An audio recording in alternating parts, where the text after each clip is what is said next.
Ma'am, you have been bringing so many things for women entrepreneurs outside. We also have a course which is there inside. Do our students also take up things like, some social impact projects, some different entrepreneurial ventures which you think are doing really good, which were born in the curriculum here? The Gen Z and the mental stress that they go through. So they have an initiative called as Beyond the Blues and many others. What all does the B School do to support students who are young aspirants who've written exams but have a dream, but they don't have the line of sight that how can I make my venture idea actually successful? What do you think the management or the MBA education is that required and important for being a successful entrepreneur? Hi everyone, welcome on board. This is Anisha here today in conversation with Dr. Madhura from SIBM Pune. Ma'am is here with 15 plus years of experience, which is across teaching, mentorship, research. But I must tell you, one of the most amazing things that she does is she works a lot on women empowerment and has done leadership training in companies for the same, and very amazing sessions, podcasts, bringing them to SIBM campus, and more importantly, working towards sustainability.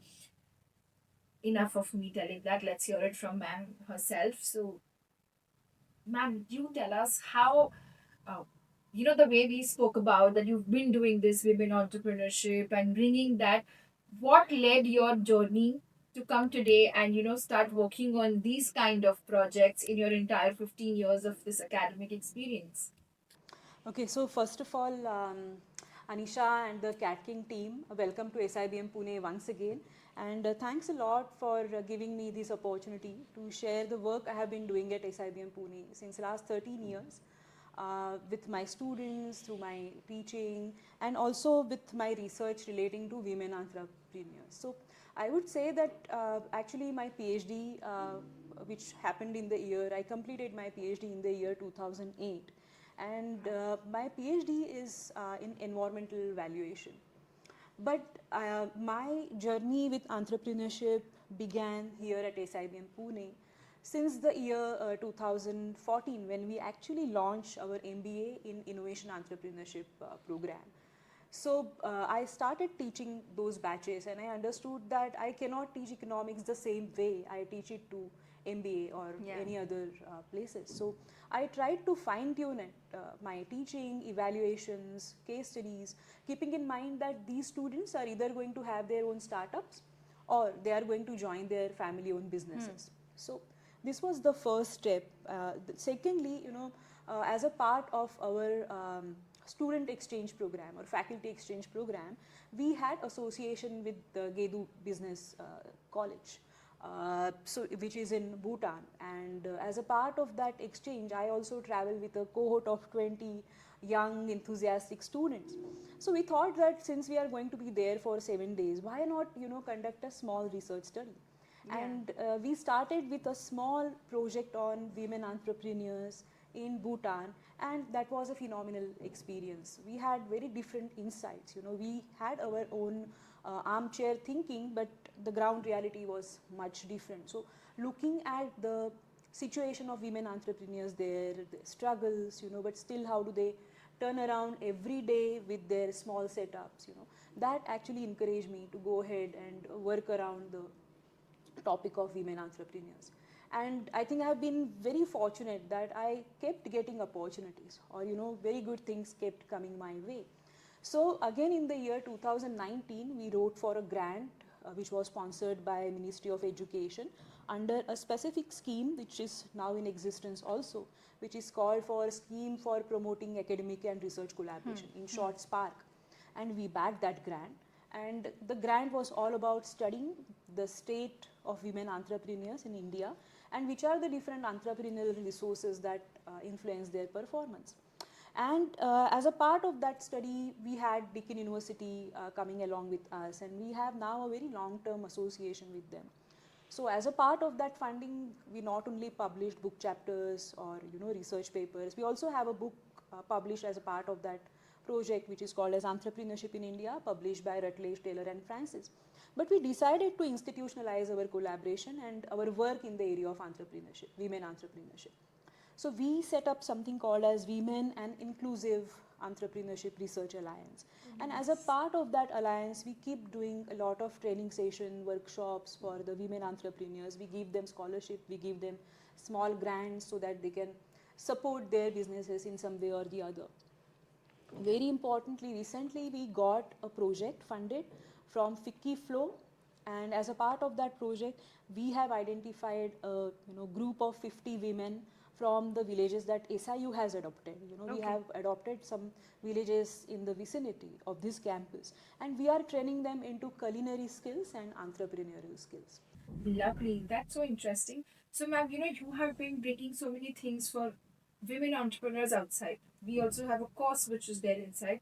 Do our students also take up things like, some social impact projects, some different entrepreneurial ventures which you think are doing really good, which were born in the curriculum here? Definitely. I think at SIU and more importantly at SIBM Pune, we have a very robust ecosystem, that inculcates the sense of responsibility, social responsibility among our students. So you know that SIBM Pune has a student-driven culture. Yeah. So we have our own student councils and special interest group. So we have one student team which is called as Social Impact Cell, and they take a lot of initiatives towards social responsibility. So there is a list that I can go on, but to select a few, so they conduct something called as Swachhata Pakhwada, Okay. which is a campus cleanliness drive. They conduct, given that the Gen Z and the mental stress that they go through, so they have an initiative called as Beyond the Blues and many others associated with that, to help young people handle their stress. They also conduct an initiative called as Umang, wherein they celebrate festivals with underprivileged children. So this is about the work that our SIC, Social Impact Cell, does. But we also, as you know, that we have a special program for MBA, in MBA in Innovation and Entrepreneurship. And the list is pretty long, but I would like to give two examples here. So the first is the startup called as Calmunity, set up by our students from the present, the ongoing batch, Abhijit Tiwari and Vansh Jain. So they have set up this startup, which is a kind of a platform that through games, through self-help tools, um, helps youngsters deal with their stress and to connect better with others. Oh, Second is our student Sushovan Panda. So he has a family-owned business wherein there is a hotel which is called as Gayatri's Ecotel. So he has tried to adopt some sustainability practices, such as having largely being dependent on solar power, or going ahead with organic food. They grow their own vegetables and fruits.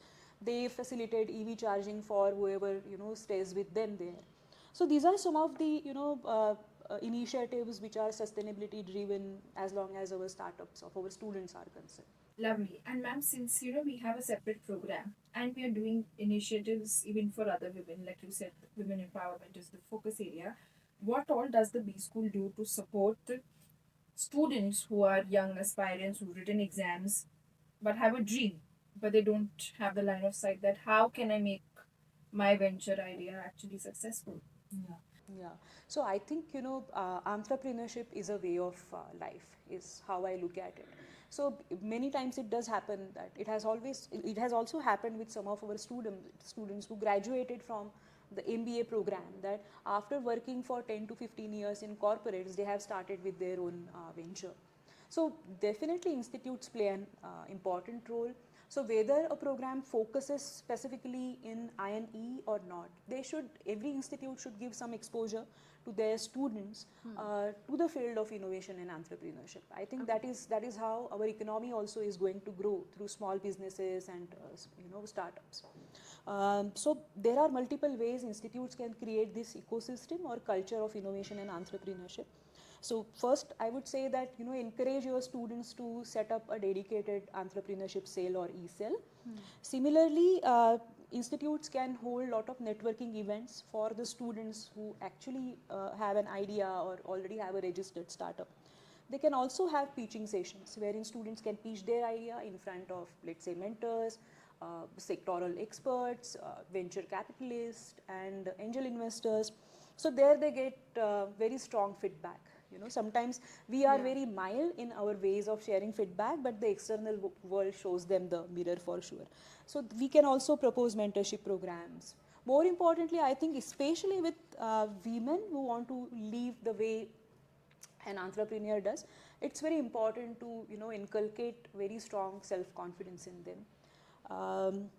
There are many other ways. I mean, they can connect some of the successful entrepreneurs who are also institutes alums, and luckily we have a DST supported incubator. So universities or institutes are always encouraged to have their own incubators or accelerators, or there are regional accelerators, incubators, so they can help their students get connected with those ones. Lovely. That's amazing, ma'am. And this brings me to one more question that comes to mind is we are doing so many things, like, for entrepreneurship and for women and all.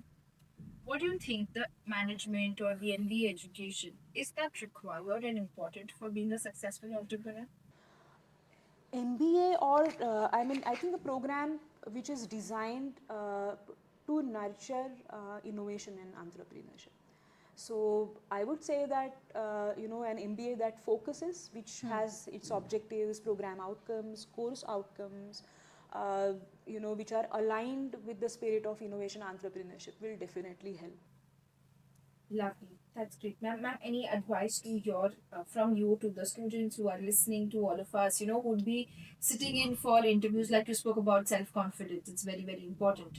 These all students will be sitting for interviews for various colleges and companies in the coming months. So any advice to them? So be confident, be yourself, work very hard. Uh, Try to have clarity about what is it that you aim for, and live a very happy life. When you live a happy life, of course, try your level best to realize your potential. Awesome. That's really amazing. So, thank you so much, ma'am, for spending time with us. It was really interesting. And for all of you students, ma'am has given you lots and lots of examples of successful women entrepreneurs and the initiatives being taken by college.